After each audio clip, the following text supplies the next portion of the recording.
Hey guys, what's up?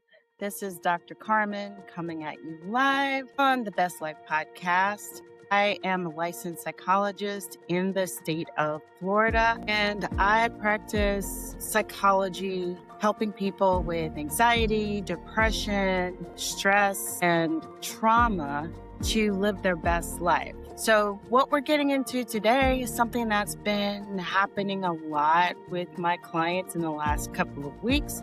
We're going to talk about how to cultivate hope during difficult times. In particular, I would like to talk about and address how you do that when you have a mood disorder, when you have depression, anxiety, bipolar, manic depression, trauma.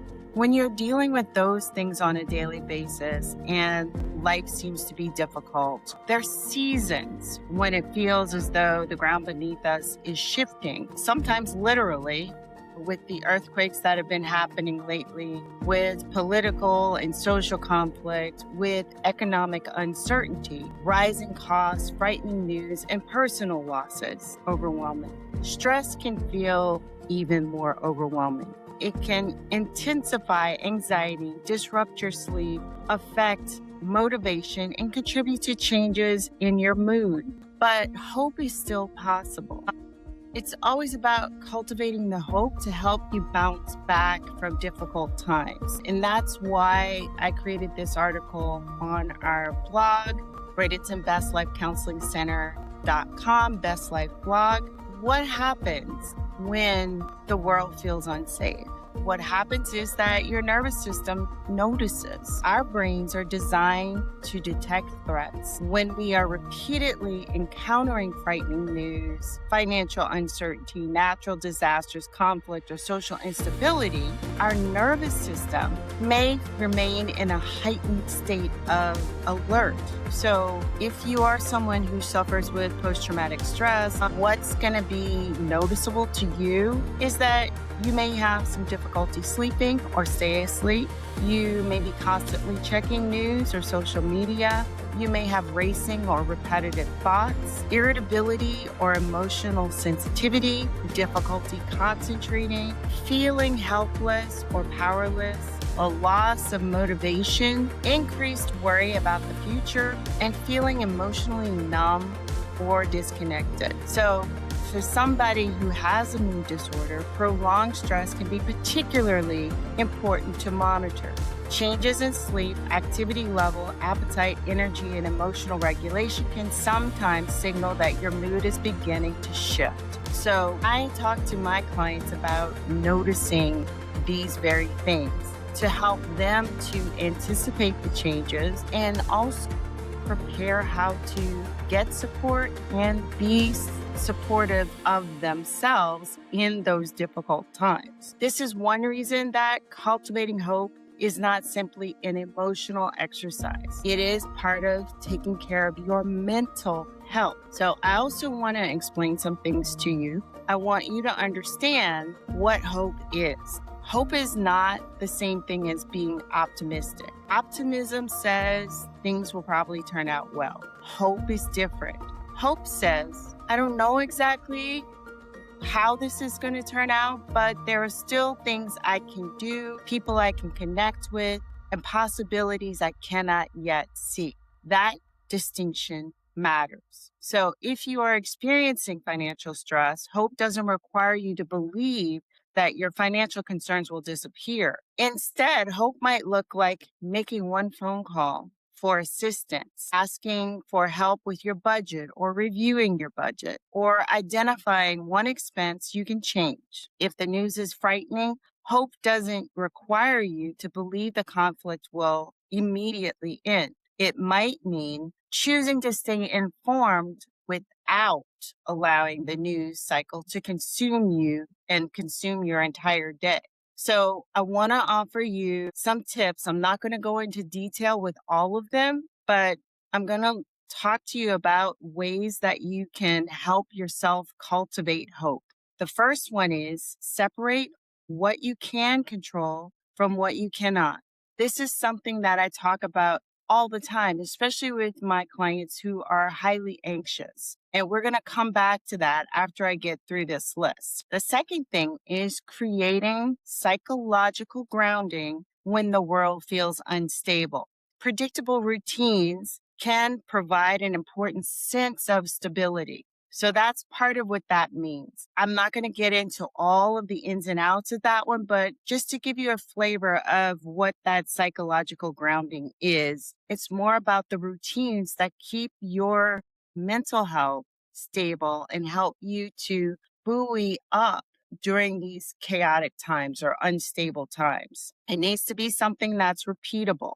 Number 3, practice news boundaries. It's another one I talk about very often with my clients who are chronically stressed and anxious. So if you find yourself repeatedly checking earthquake updates or economic news or political developments or social media, ask whether the information is helping you prepare or simply increasing your distress. That's important. You can go back a few months to another blog post on our website that talks about worry loops and how to worry smart instead of trapping yourself in endless loops that further cause you to stress and be anxious all the time, instead of closing the loop and doing things that actively make the situation better. So check back to that blog post about worry loops and breaking those worry loops. Number 4, look for evidence of goodness. Again, we are trained, or our brain is made up such that it's always looking for the threat, but we want to change our inner security scanner, so to speak, to scan for the good things that are still happening. Now, if you're still on social media or checking the news, again, you can scan for the good things that are occurring around you and in the social media, even though social media and the news is built on bringing you back and driving up the fears so that you are constantly tuned in. That is not to your benefit mentally or emotionally. So looking for the good, if you're out in the store, and you're frustrated, the lines are long, look for the people who are being nice. Look for someone demonstrating kindness. Number 5, don't wait to feel hopeful before taking action. One of the most important principles in cultivating hope is that the action can come before your motivation. When depression is present, you may think, I'll start doing things when I feel better. Unfortunately, depression often works in the opposite direction. A small action can create a small shift in energy, connection, mastery, or meaning. So do something. Get out and take a walk. Go touch grass, get some sunlight, do something to get moving, because the movement can also get you unstuck emotionally. Number 6, stay connected. Stress tends to become heavier in isolation. You don't necessarily need a large social network. 1 or 2 safe people can make a significant difference. Number 7, protect your mental health plan.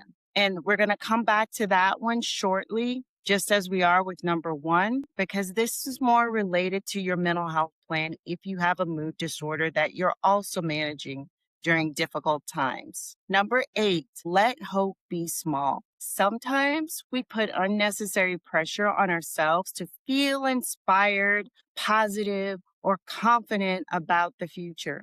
You don't have to. On a difficult day, hope might be as small as, I'll get through this today. On another day, tomorrow may be different. And eventually, there may still be good things ahead that I cannot see yet. Small hope counts. Number 9, if faith is important to you, let it become a source of grounding. For people whose spirituality or faith is meaningful, uncertainty can also become an invitation to reconnect with what provides meaning and perspective.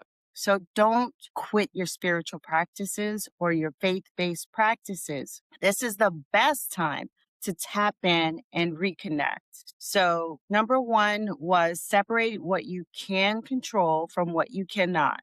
One of the fastest ways to become overwhelmed is to carry responsibility for things that are outside your control. Or as I like to say, if you're carrying baggage that doesn't belong to you. I mean, what sense does that make? If you are at the gate and the airport and you take everybody's luggage out the door and have to figure out how to fit that luggage into your Toyota Camry or your small compact vehicle. It doesn't make sense. And it's a lot of extra energy wasted and a lot of struggle that you didn't have to go through. So you cannot control global events. You cannot control natural disasters. You cannot control the economy, other people's behavior, political decisions, what appears to be a news feed, or the opinions of millions of strangers. But what can you control? You can control how much news you consume, how you respond to stressful information. You can control your daily routines, which we will talk about again shortly. You can also control when you ask for support, who you spend time with, whether you take your prescribed medication as directed, when you contact your mental health provider, and what you do with the next hour. So, what I need you to do, and I'm asking you to do, is tap into yourself and say, what is mine to carry today? If it's not yours, don't pick up that baggage. Let's work on your own baggage and deal with that with a licensed professional, or going through things yourself and your list of things that you can take action on. So that's the first one. And I'm going to come back to, I think that was number 7. Yes. Protect your mental health plan. These are very important if you have a mood disorder to help with your stability and your well-being. And as I was telling a client earlier today, what is your cycle within your mood disorder? If it cycles during the fall and winter, we need to know that and build in extra supports, extra ways for self-care during those times. If it is during the spring, then we need to build in extra support and extra self-care for those times. So if you have a diagnosed mood disorder, difficult circumstances are not the time to abandon the practices that help keep you stable. So you need to keep your routines going. Sleep significantly more or less than usual. That you should be noticing and trying to do what you can to get back into your regular sleep cycle. Other early warning signs are major changes in energy, you're too tired, or maybe you're thinking you could do all the things, but you really can't. Increased irritability, racing thoughts, social withdrawal, loss of interest in your usual activities, changes in appetite, difficulty completing normal responsibilities, increased impulsivity, and feeling increasingly helpless. Now, these are checklists that you can go through yourself, but your licensed professional may also walk you through these checklists to see what has changed, what fell off, and how can we course correct so that you can better support yourself. Your warning signs are personal to you. If you notice significant changes, consider contacting your mental health professional rather than waiting until the symptoms become more severe. Sometimes that may be also checking in with yourself to say, is this, something that I can wait 2 weeks for? Is it something I can wait until my monthly appointment? If it is not, again, contact your mental health professional. And if you take psychiatric medication, make medication changes with your prescribing clinician rather than stopping or changing the medication. So let's also look at what a small routine or hope practice would look like during those difficult days. So when you feel overwhelmed by what is happening in the world, pause and ask yourself 5 questions. 1, what am I feeling? It always helps to label the feeling. Once you have labeled the feeling, then we can work to induce the opposite emotion. So if it's loneliness, how can I feel more social, more included in a group? Number 2, what is actually happening right now? So separate the present moment from everything your mind is predicting. So, what is the real thing, and what is your wild imagination about what's going to happen tomorrow or next week or next month? What is really going on? Number three, within what is within my control today. So, choose one small action out of that. Number four, who can I connect with? Again, reach towards someone rather than withdrawing. Withdrawing leads to more endless loops about the worst thing that could happen, how it's not going to work out. Connecting with other people can help to get you grounded, can help to infuse some hope and joy and action rather than withdrawing from everyone. Number five, what gives me a reason to keep going? That might be a person, faith, purpose, responsibility, a future goal, or simply the possibility that life can change. You don't have to answer all of these questions perfectly, but you should be thinking about them to help you to decide what is the next right action to take to improve your mood and to decrease your stress and distress. It's designed to help you come back from being overwhelmed by the future and manage what you can today. Hope is a practice, not a personality trait. So, again, if you're putting these things into practice, it can be easier for you to manage during distressing or difficult times or unsteady times. Hope doesn't require certainty. It just requires you to shift in your thinking a little bit, to be a little bit more open to more positive possibilities instead of ruminating over and over about the negative events and things that aren't in your control. You can live with a mood disorder and still have hope. So, like I tell my clients as well, let's take care of today and tomorrow will be better. So, if I'm taking care of my mood, my circumstances today, acknowledging the earthquakes might have, caused me some distress and worry, I can recover from that. I can bounce back from that. I can take care of managing my stress by doing my routines that help me stay positive and active and also take better care of myself. I can manage my uncertainty and distress in an uncertain world by doing my faith practices. All of these things are possible. And again, it is a practice because it's something that we're going to continue to do. It doesn't just stop because, you're not hearing anything on the news that's unsettling. These are things that you're building in for your own self care and mood management. And again, if you are taking note and taking inventory, or again, as I like to say, taking your temperature, you can decide if your feeling is primarily worry or frustration. What is going to help me not be so frustrated? What is going to help me not worry so much? Then do those things to lower your worry, to lower your frustration, even to the point of asking yourself the thing that you're frustrated or worried about. Will it matter 5 days from now, a month from now, a year from now? If not, again, don't pick up that baggage. Don't put that burden on yourself. What are the things I can do to make my corner of the world better?